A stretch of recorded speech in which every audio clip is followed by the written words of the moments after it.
어느 사회든 사람이 누구인지를 증명해주는 신분증이 있습니다. 이름과 주소, 생년월일, 또 사진 등으로 내가 누구인지, 또 어디에 사는지, 혹은 경우에 따라서는 어떤 일을 하는 사람인지 신원을 확인할 수 있게 해줍니다. 사실 신분증이 역사적으로 처음부터 있었던 것은 아닙니다. 고대 문명에서는 이 신분증이라는 개념이 존재하지 않았습니다. 그러나 왕국이나 혹은 제국 내에서 특정 지위나 신분을 확인하는 방법이 필요했기 때문에 문서나 표식, 또 특수한 복장 등을 통해서 신분을 구분하기 시작했습니다. 예컨대 이집트의 왕과 왕족들은 특별한 왕관과 머리 장식을 착용해서 자신들의 지위와 권력을 나타냈습니다. 왕인 바로 파라오는 머리에 쌍왕관을 썼습니다. 그래서 왼쪽에 보시면은 이 왕관은 이집트의 상부 왕국과 하부 왕국을 상징하는 그런 왕관인데요. 저 하얀 왕관은 이집트의 이집트 상부 왕국을 의미하고, 또 붉은 왕관은 하부 왕국을 상징합니다. 그래서 이를 통합하는 왕관을 착용하는 것이죠. 통일하는 그런 애굽의 바로가 저 왕관을 착용해서 그만큼 왕이 다스리는 통치의 영역, 위와 아래를 다 다스린다, 어떤 그런 권력의 강함을 이제 상징을 그런 보여주었습니다. 또한 공직이나 신성한 직책을 맡았던 상류 계층들은 자기들의 직책을 구별하기 위해서 문서나 인장을 사용했습니다. 그래서 이러한 인장은 상류 계층들이 본인들이 특정 지위에 있다는 것을 공식적으로 저거를 이제 증명을 해주었습니다. 그래서 이처럼 상류 계층을 식별하기 위한 표식들이 존재했지만 일반 대중은 신분증으로 지닐 만한 표식이 없었습니다. 그러다가 중세 유럽에서 상인들이 상업과 무역을 할 때 길드라고 해서 이 사람이 조합원이라는 그 신분, 그 사실을 증명하는 조직이 생겼습니다. 그리고 우리나라에도 조선시대에 개인의 신분을 확인하기 위해 호패제도가 또 시행되었습니다.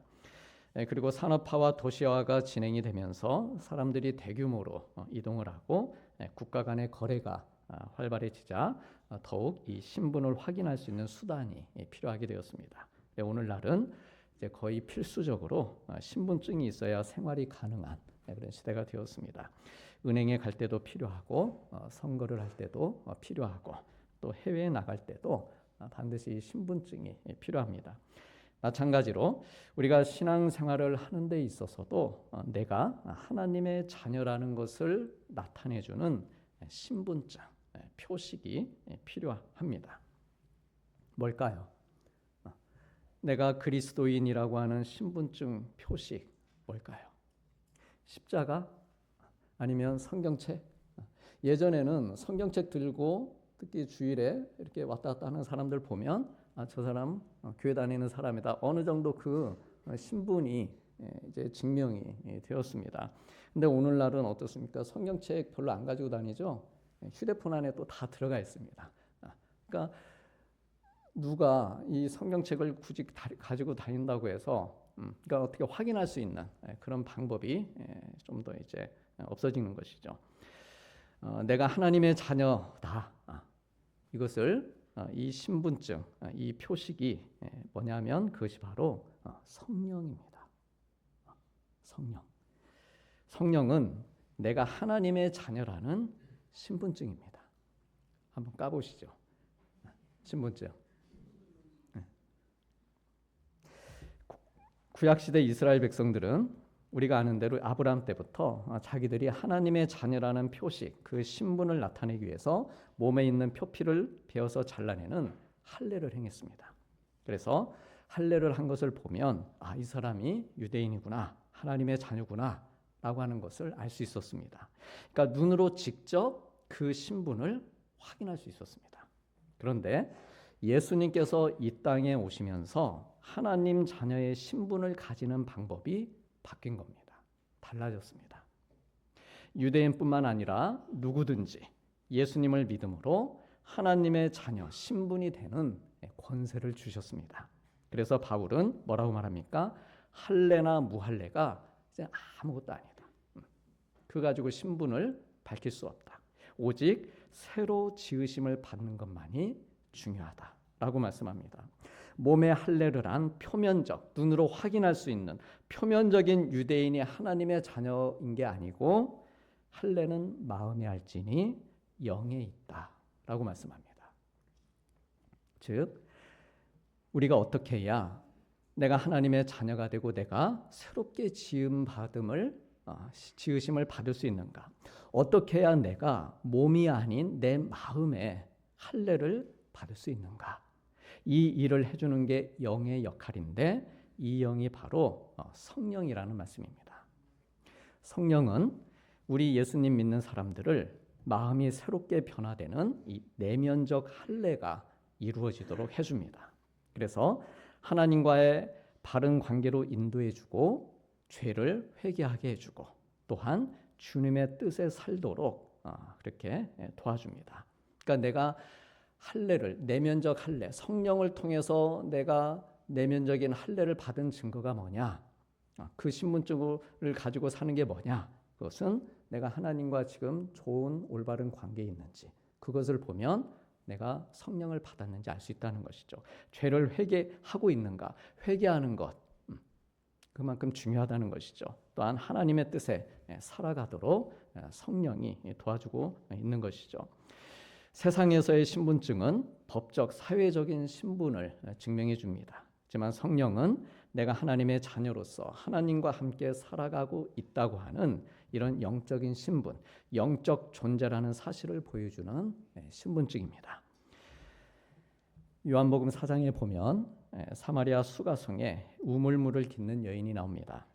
사마리아인은 역사적으로 아수르 제국에 의해 멸망하면서 이방인들과 혈통이 섞인 사람들입니다. 때문에 조상적부터 물려받은 가나안 땅에 살고 있었음에도 불구하고 그들은 유대인들에게 무시를 당했습니다. 사마리아인이라는 신분으로는 이들이 별로 할 수 있는 게 없었습니다. 오히려 그 신분이 밝혀지게 되면 괴취급을 받는 것이죠. 경멸당하기 일쑤였습니다. 또한 유대인들은 이 사마리아 지역을 피해 다닐 정도로 그들과 상종하려 하지 않았습니다. 이처럼 이 여인이 가지고 살던 신분은 상처받는 신분이죠. 그 신분 가지고 있으면 상처받는 것입니다. 숨기고 싶은 그러한 신분이었습니다. 게다가 남편이 여러 번 바뀌는 일을 경험하면서 그 사마리아 안에서도 소외된 신분으로 살고 있었습니다. 그런데 이 여인이 우물물을 길러 나왔다가 예수님을 만난 것입니다. 그런데 우리 예수님이 어떤 분이셨습니까? 우리 예수님은 상대방이 누구든 신분을 가리지 않고 만나시는 분이셨습니다. 세리도 만나시고 창기도 만나시고 어부도 만나시고 병든 사람도 만나시고 부자도 만나시고 가난한 사람도 만나시고 바리새인과 서기관도 만나시는 분이셨습니다. 세리와 어부를 제자까지 삼으신 분이셨습니다. 역시나 주님은 아무렇지 않게 사마리아로 들어가셨고 이 장면이 기록되어 있는 말씀을 읽어보면 오히려 그 여인이 오기를 먼저 기다리고 계셨던 것을 알 수 있습니다. 그녀를 무시하지 않으셨고 물을 달라며 먼저 말을 건네셨습니다. 그리고 여인에게 더 이상 목마르고 힘들게 살지 않도록 솟아나는 샘물을 주겠다 약속하십니다. 주님이 주시는 샘물을 마시고 영과 진리로 예배할 수 있도록 도와주십니다. 이 여인의 과거와 그녀가 가지고 있는 사회적인 신분은 여전히 그대로였습니다. 그녀는 여전히 사마리아인이었습니다. 예수님을 만났다고 해서 그녀의 혈통적인 신분이 바뀌었느냐? 바뀌지 않았습니다. 우리가 예수님 믿는다고 신분이 이 사회적으로 나름 보이지 않는 어떤 계급이 있는데 그 계급이 바뀌냐는 거예요. 그렇지 않습니다. 쉽지가 않죠. 그러나 그녀의 속에서 영생하도록 솟아나는 샘물이신 주님의 은혜로 이 하나님의 영, 성령이 함께 하시는 새로운 인생, 새로운 신분으로 거듭나게 됩니다. 예수님께서 그녀의 마음의 할례를 행해 주신 것입니다. 육신적으로는 사마리아인이었기에 더구나 여성이었기에 몸으로 할례를 받을 수는 없었습니다. 그렇지만 그녀의 마음과 영이 할례를 받도록 하신 것이죠. 사마리아인이라는 감추고 싶은 신분증을 가지고 살던 여인에게 영생하도록 솟아나는 샘물과 하나님의 영, 성령을 부어주셔서 나도 하나님의 소유가 되었다라고 하는 것을 자랑스럽게 증명하는 하나님 자녀의 신분증을 갖게 해주신 것입니다.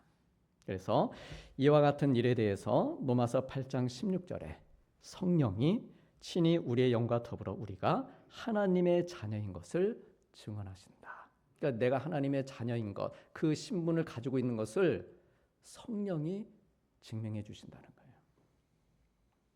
이와 같이 성령은 우리들이 하나님께 속한 자임을 확인시켜주는 신분증입니다.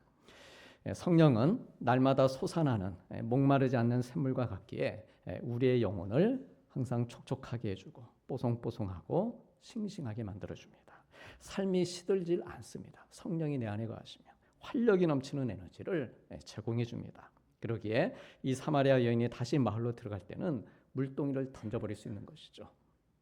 원래 나온 목적은 그것이었는데 예수님을 만나게 되면서 순간 그의 삶의 목적이 바뀌는 것이죠. 물론 세상의 물이 필요하지 않다는 게 아닙니다. 그만큼 예수님을 만난 사건이 더욱 그녀에게 중요해졌다는 말입니다.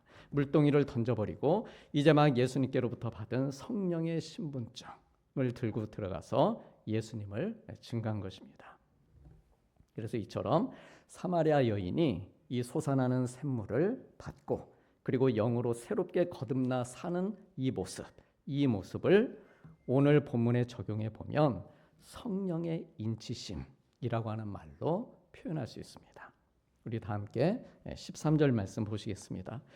그 안에서 너희도 진리의 말씀 곧 너희의 구원의 복음을 듣고 그 안에서 또한 믿어 약속의 성령으로 인치심을 받았으니.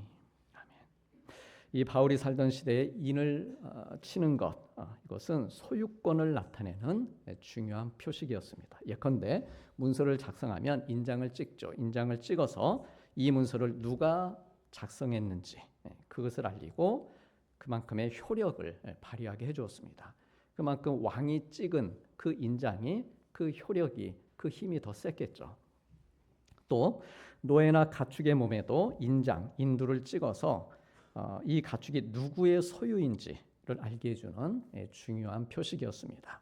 그래서 바울은 바로 이 인을 친다라고 하는 이 용어를 사용해서 에베소 교회 성도들과 또한 오늘날 예수님을 믿는 우리 그리스도인들이 이처럼 성령을 받은 것이다 말씀하고 있습니다.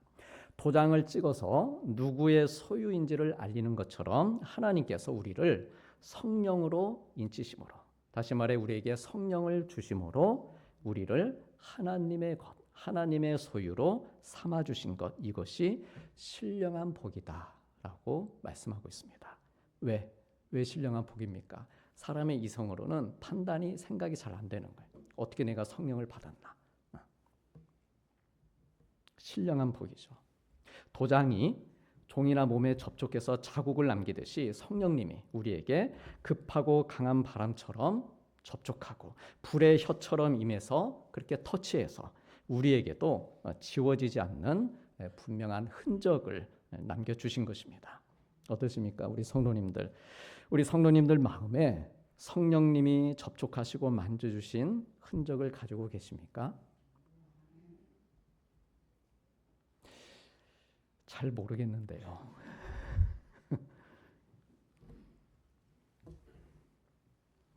성령에 관한 말씀을 드릴 때마다 제가 늘 단골처럼 말씀드리듯이 하나님의 영이 그 안에 있어서 말하는 사람, 다시 말해서 성령이 그 안에 있어서 말하는 사람은 누구든지 예수님을 저주받을 자라고 하지 않습니다. 또 성령으로 아니하고는 누구든지 예수님을 내 인생의 주님이시라고 고백할 수 없습니다. 그러면 좀 더 확실해지죠. 내 안에 성령 받은 흔적이 있는지 없는지. 그러므로 만일 내가 예수님을 저주하지 않고 또한 예수님을 내 인생의 주님이십니다 라고 이렇게 고백하는 마음이 있으면 우리 성도님들의 마음에 성령님이 임하시고 접촉해 주신 분명한 흔적이 남아 있는 것입니다. 사마리아 여인이 유대인인 예수님을 만난 자리에서 예수님이 물을 달라 이렇게 말씀하셨을 때 예수님을 저주하지 않았습니다. 똑같이 대하지 않았습니다. 본인의 홈그라운드죠. 사마리아입니다. 근데 유대인이 나타난 거예요. 물을 달라고 한 거예요. 근데 저주하지 않았다는 겁니다. 선한 마음으로 물을 떠줬습니다.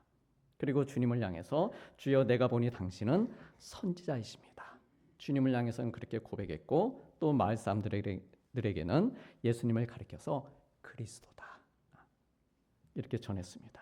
그녀가 자신이 성령으로 인침받은 사실을 입으로 고백하며 스스로 증거한 것입니다.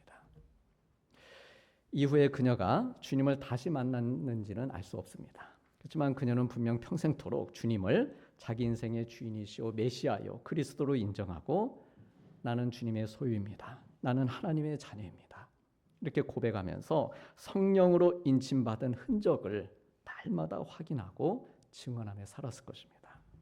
자기가 사마리아인의 신분이라는 것에 더 이상 움츠러들지 않고 또한 남편을 5이나 둘 수밖에 없었던 처지를 비관하지 않고 그러니까 그런 흔적으로 살지 않았다는 것이죠. 이제는 성령의 흔적으로 인생을 하나님께 맡겨드리며 밝고 감사한 마음으로 살았을 것입니다. 우리 사랑하는 성도님들, 이처럼 하나님께서 우리에게 성령을 주신 것은 내가 하나님의 것이 되었음을 확증해 주신 것입니다. 네가 나의 소유가 되었으니 내가 너를 끝까지 책임지겠다 약속해 주신 것입니다. 그러므로 때로 우리가 구원받은 것을 의심할 때나 또 흔들릴 때 성령님이 내 안에 계심을 그 흔적이 하나님의 사랑의 흔적이 성령님이 나와 함께 하시는 그 흔적이 내 안에 있음을 기억하고 확신할 수 있어야 됩니다. 성령님이 나를 만져주시고 임하신 흔적을 지우지 않고 살도록 내 마음을 열어서 하나님의 이름 부르면서 기도하며 성령님의 도우심을 구하고 일할 때에도 성령님의 동행하심을 구하고 자꾸 그 흔적을 찾아야 되는 거죠. 예배를 드릴 때에도 이 시간 성령님의 충만하심을 구해야 됩니다. 그래서 성령님의 흔적을 날마다 발견하고 또 확인해보고 그리고 역사하심을 경험할 때 우리는 더욱 믿음의 확신을 가지게 되고 담대하게 또한 즐겁게 신앙생활을 할 수 있습니다. 이 성령의 흔적을 자꾸 밖에서만 찾으려고 하면 안 됩니다. 이거 해주십시오. 저거 해주시면 살아계신 걸로 제가 믿겠습니다. 자꾸 밖에서만 내가 원하는 어떤 세상의 방식으로 그렇게 하나님의 흔적, 세상의 흔적, 성령의 흔적을 물론 그것도 경우에 따라서 필요하겠죠. 그렇지만 그보다 먼저 중요한 것은 내 안에 있는 성령의 흔적을 내가 놓치지 않고 내가 지워버리지 않고 늘 발견하며 살아갈 수 있어야 됩니다. 하나님의 견고한 터는 섰으니 인침이 있어 이르되 성령의 인침이 있어 이르되 주께서 자기 백성을 아신다라고 했습니다. 하나님께서 성령으로 인을 치신 사람들, 즉 저와 우리 성도님들을 하나님께서 너는 내 백성이라고 알고 계신다라고 하는 것입니다. 아신다는 것입니다. 그러므로 어느 때이든지 어느 곳에서든지 나를 알고 계시는 하나님을 찾고 우리 성령님이 주시는 이러한 신령한 복을 누리시길 축복합니다. 그래서 이처럼 이 성령의 인치심을 통해 얻은 것들이 우리가 성령님께 받은 첫 번째 신령한 복이고요. 한 가지 더, 두 번째 신령한 복은 그 인치심으로 인해서 이제 성령님께서 우리 기업의 보증이 되어주신 복입니다. 우리 다 함께 14절 말씀 같이 보시겠습니다. 이는 우리 기업의 보증이 되사 그 얻으신 것을 속량하시고 그의 영광을 찬송하게 하려 하십니다. 아멘. 여기에서 다시 한번 잠깐 띄워주시면 저 이는이라고 하는 말은 좀 전에 우리가 앞에서 나눈 성령의 인치심으로 라는 말입니다. 다시 말해서 성령의 인치심으로 인해서 그 결과로 성령님이 우리 기업에 보증이 되어 주셨다는 말입니다. 그러면 성령님이 우리에게 임하셔서 이렇게 인쳐 주시고 만져 주시고 감동 주시고 이렇게 흔적이 되어 주셔서 기업의 보증이 되셨다. 이게 무슨 뜻일까요? 기업의 보증이 되어 주셨다. 이를 알기 위해서는 먼저 이 기업이라고 하는 말을 우리가 알아야 되는데요. 기업이 무슨 의미일까요? 삼성, 현대, LG 기업이지 않습니까? 기업. 기업이 뭡니까? 성경이 말하는 기업. 이 기업이라고 하는 말은 성경 원어의 의미로 상속, 유산, 계승이라는 뜻을 가지고 있습니다. 상속, 유산, 계승. 즉 우리가 예수님을 믿으면서 하나님의 자녀가 되고 그리고 성령을 받게 되었는데 이 성령의 인치심과 성령께서 일하심과 성령님이 우리를 도우심을 통해서 하나님의 자녀인 우리들에게 자동적으로 상속된 것이 있다는 거예요. 상속된 게 있다는 것입니다. 누구든 예수님을 믿고 성령을 받은 자들에게 계승되어 오고 있는, 나만 받은 게 아니고 누구에게나 똑같이 계승되어 오고 있는 유산이 있다는 말씀입니다. 성령 받은 자에게는. 그렇다면 우리 성도님들께서도 예수님 믿고 성령을 받으셨는데 성령님을 통해 무엇을 기업으로 유산으로 상속받았는가라고 하는 것이죠. 하나님께서 우리 믿는 자들에게 무엇을 유산으로 주신 걸까요? 중요하지 않습니까? 상속받는다는 것, 유산. 얼마나 중요한 이슈입니까? 이게 개인이든 기업이든 세상에서도. 뭘 상속받았는가? 우리가 상속받은 유산은 이거다 저거다 몇 가지로 헤아려 말할 수 없을 정도로 아주 많습니다. 아주 많습니다.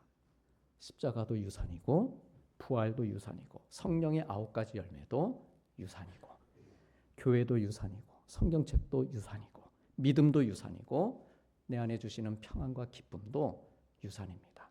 성령님이 주시는 유산이죠. 그럼에도 가장 중요한 유산, 상속받은 것 한 가지만 나눈다면 우리가 주님처럼 영화로운 몸과 영혼이 되는 것입니다. 에게 뭐 주님처럼 영화로운 몸 돼서 뭐하게, 그런 영혼 돼서 뭐하게가 아니고 정말 중요한 유산이라는 것이죠. 예수님께서 이 땅에 계시다가 제자들에게 또한 우리들에게 마지막으로 보여주신 유산, 그것이 예수님의 부활하신 몸이었습니다. 십자가도 유산이지만 맨 마지막에 보여주시고 올라가신 유산, 그것이 예수님의 부활하신 몸입니다. 영광스러운 몸이시죠.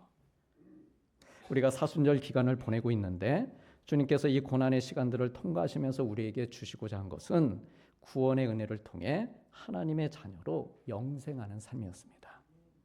영생, 즉 하늘에서 영원히 사는 삶을 기업으로 상속으로 주셨는데 고통스러운 몸과 영혼으로 영원히 사는 게 아니라 영화로운 몸과 영화로운 영혼으로 영원히 즐거워하며 사는 삶을, 그것을 기업으로 유산으로 주신 것입니다. 이 유산을 주신 주님의 모습이 바로 부활하신 주님의 신령한 몸이셨습니다. 그래 우리들도 주님처럼 부활한 신령한 몸, 신령한 영을 입는 것을 성령의 인치심을 통해 기업으로 유산으로 받아 놓았다라고 하는 말씀입니다. 로마서 8장 30절에 뭐라고 말씀합니까? 미리 정하신 그들을 또한 부르시고 부르신 그들을 또한 의롭다 하시고 의롭다 하신 그들을 또한 영화롭게 하셨다라고 했습니다. 즉 미리 정하신 그들을 부르셨다라고 했는데 이것은 누가 주시는 신령한 복을 받은 겁니까? 지난 한두 주 동안 우리가 나눴던 거 복습하는 겁니다. 자, 부르셨습니다. 미리 정하신 그들을 부르셨다고 했는데 이것은 누가 주시는 신령한 복이었습니까? 하나님께서 주시는 신령한 복이었습니다. 안 까먹으셨죠? 에베소서 1장 3절 4절에 우리를 하나님의 신령한 복으로 택하시고 부르셔서 하나님의 자녀로 양자로 삼아주신 것입니다. 그리고 그 다음으로 부르신 그들을 의롭다라고 하셨는데 이것은 예수님께서 주신 신령한 복을 받은 것입니다. 예수님의 보배로운 피로 지난주에 말씀 나눈 것처럼 우리를 속량하여 죄를 사해 주시고 의롭다고 해 주셨습니다. 그래 우리를 이렇게 택해서 부르시고 그 다음 의롭다고 이렇게 칭해 주신 후에 그 다음은 이제 누가 신령한 복을 주실 차례입니까? 네, 성령님께서. 오늘 말씀에서 우리가 나누고 있듯이 성령님께서 인치심으로 예수님께서 우리에게 물려주신 주님의 신령한 몸처럼 우리를 영화롭게 해주시는 복을 주시는 것입니다. 40대가 되면 미모의 평준화가 이루어지고 50대가 되면 지식의 평준화가 이루어지고 60대가 되면 건강의 평준화가 이루어진다고 합니다. 그리고 70대가 되면 재물의 평준화가 이루어지고 80대, 90대가 되면 죽음의 평준화가 이루어진다고 합니다. 그러므로 평준화되고 연약해질 이 몸을 가지고서는 인생의 행복이나 자랑이 한계가 있다는 것이죠. 평준화됩니다. 다.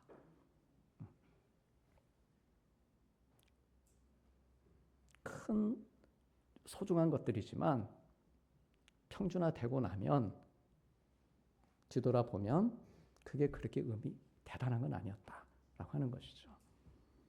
그러므로 그렇지만 반면에 하나님의 자녀가 되고 성령의 인치심을 받은 우리는 주님의 신령한 몸을 따라 쇠하지 않고 강하고 이기는 삶을 사는 것입니다.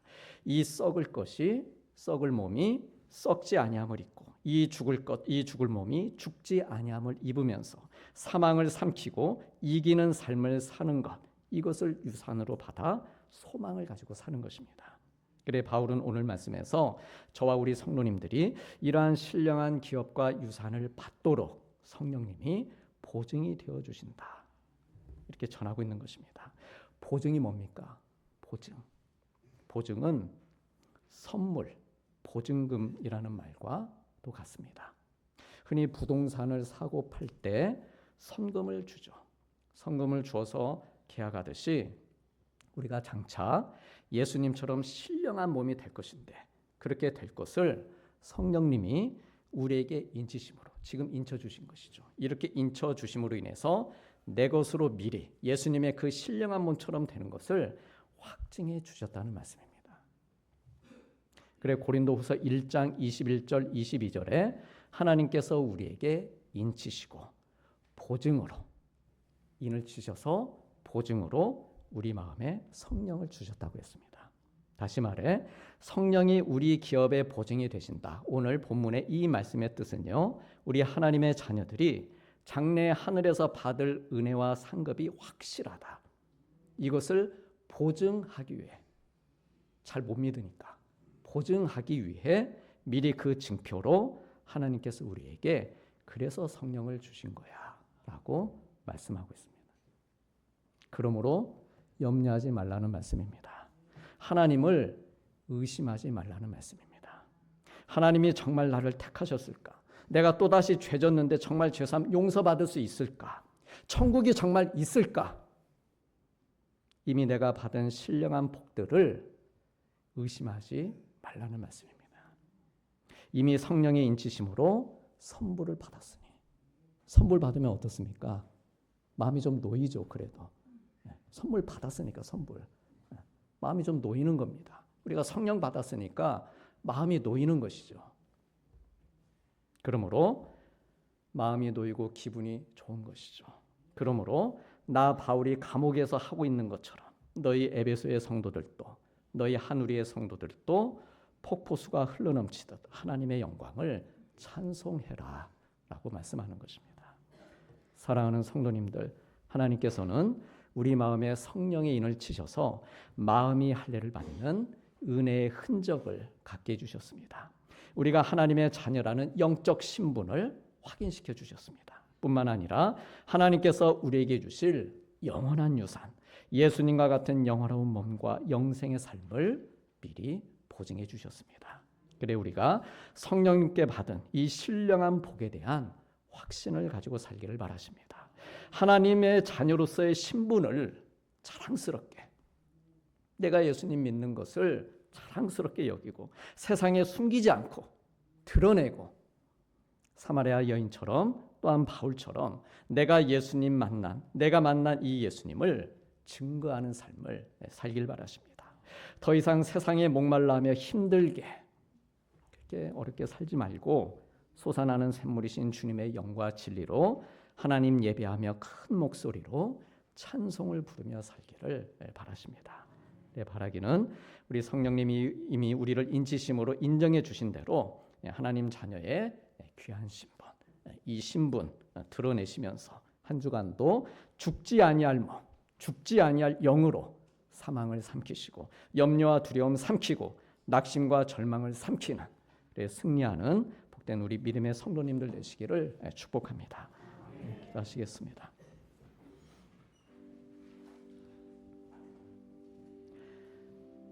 너희도 약속의 성령으로 인치심을 받았으니 이는 우리의 기업의 보증이 되사 그의 영광을 찬송하게 하려 하심이라. 그러므로 내가 너희에게 알리노니 하나님의 영으로 말하는 자는 누구든지 예수를 저주할 자라 하지 아니하고 또 성령으로 아니하고는 누구든지 예수를 주시라 할 수 없느니라. 아멘.